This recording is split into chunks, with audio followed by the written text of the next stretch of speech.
Well, there is a revolt happening right now on the Biden administration. However, this particular revolt is coming from his own side. Democrats in blue states are revolting en masse against the president of the United States. You guys are going to love what I have to tell you today, and you're going to smile ear to ear, quite frankly, because it's kind of like, well, they're finally waking up to a little bit of it. But before I dive in, just a quick shout out to my partner, Noble Gold Investments. Hey, if you're feeling unsure about finances these days, you're not alone. Noble Gold Investments is here to help. Here are what some people are saying about Noble Gold Investments. Quote, "The Noble Gold crew walked me through everything, no stress. With their help, I can finally sleep easy at night." Well, now this month, Noble Gold Investments is handing out this free 5-ounce silver America the Beautiful coin if you qualify for an IRA. Invest in gold and silver with Noble Gold Investments, and you can do that by going to lisahavengold.com or giving them a call at the number on the screen.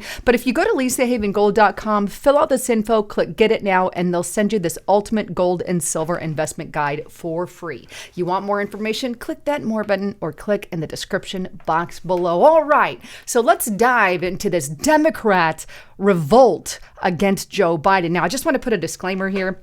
No, they're only waking up a little bit, not a lot. So I'm going to give a little credit where credit's due, but it's not very much. But anyway, I do believe we are moving in the right direction. Take a look here. This is on foxnews.com, and it's headline, "Biden facing revolt from blue state Democrats over immigration crisis." It goes on, "Tensions are rising between President Biden and blue state Democrats trying to stem the tide of migrants flowing from Republican border states." New York City Mayor Eric Adams has criticized the Biden administration in no uncertain terms, and New York Governor Kathy Hochul has leaned on the president to do more for months.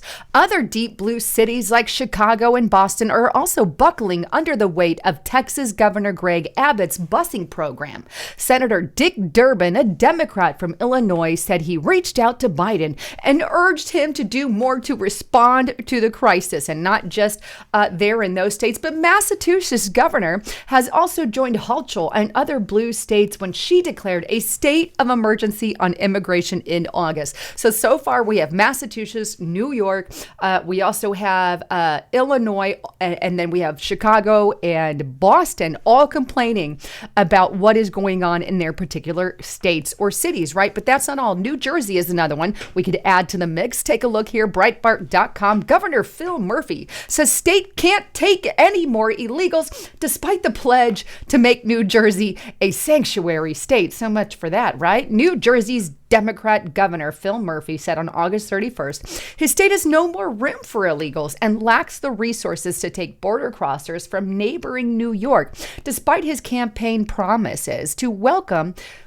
a sanctuary state. The Democrat governor issued the proclamation after Biden administration revealed that New Jersey's Atlantic City International Airport is on a list of 11 facilities targeted for shipments of illegals to help alleviate the glut of 100,000 border crossers who have flooded into nearby New York City over the last year. Murphy not only nixed the Atlantic City Airport plan, but he added that the whole state is off limits to Biden's illegals. So there you go.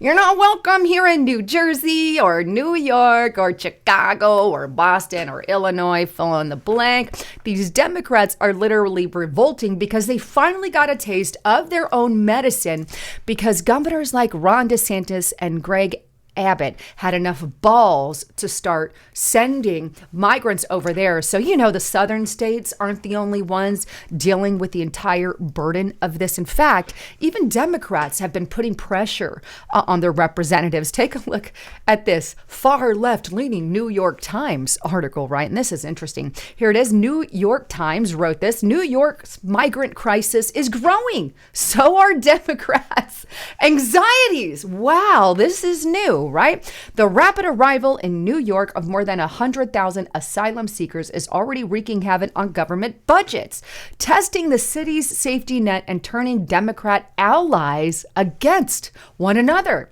Now, otherwise vulnerable Republicans in a half dozen closely watched districts begun grabbing onto all of it in a lifeline to portray Democrats as out of touch and unable to govern. This is a crisis of their own making, said Representative Mike Lawler, a Republican fighting to hold a suburban district. Mr. Biden won by 10 points. There you have it. Democrat allies are against one another. And, you know, we are having Democrat anxieties grow over this migration crisis. Yes, we have a crisis on our hands. The problem is nobody agrees on the solution.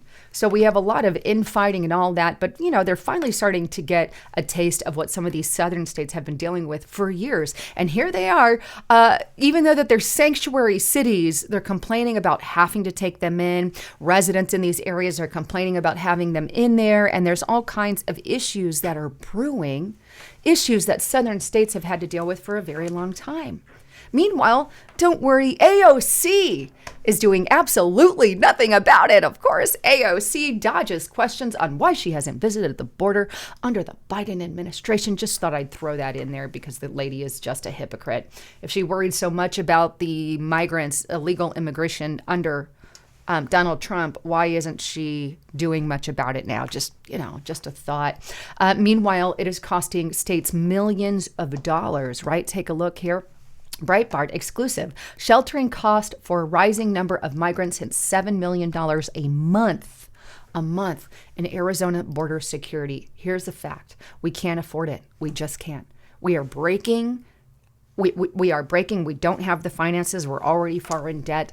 And we're not headed into real good territory in this area, so much so that Democrats are turning on one another. Democrats are turning on Joe Biden, which is a great wake-up call for a lot of us here. And the truth of the matter is Biden's trying to sideswipe this. So right now he's actually using his Justice Department to go after Abbott and some of the southern states. Take a look here, U.S. News. This is an earlier report, but Justice Department sues Texas over Abbott's new immigration order, kicking off a legal battle. This is an attempted legal battle that they're going through at this time, but I don't think it's going to get very far, but who knows? Anyway, the fact of the matter is, and here's my bottom line, I don't think things are bad enough yet that Democrats are going to start waking up. I think when crime gets really bad in cities like New York and Chicago, and some of these places, Detroit, I think when things start getting really bad, then they'll start waking up. I think we're nearing that point to where they're going to be like, oh, crime is so bad I can't even walk down the street, like in San Francisco, where entire streets have left because of these liberal policies that they keep putting in place, and they're downright terrifying. But anyhow, wanted to bring you that a little bit of good news in the mix of bad news. I try to find some now and then, but the truth of the matter is there isn't much. Anyhow, I love all of you. Thanks again for tuning in. I'm Lisa Haven signing out.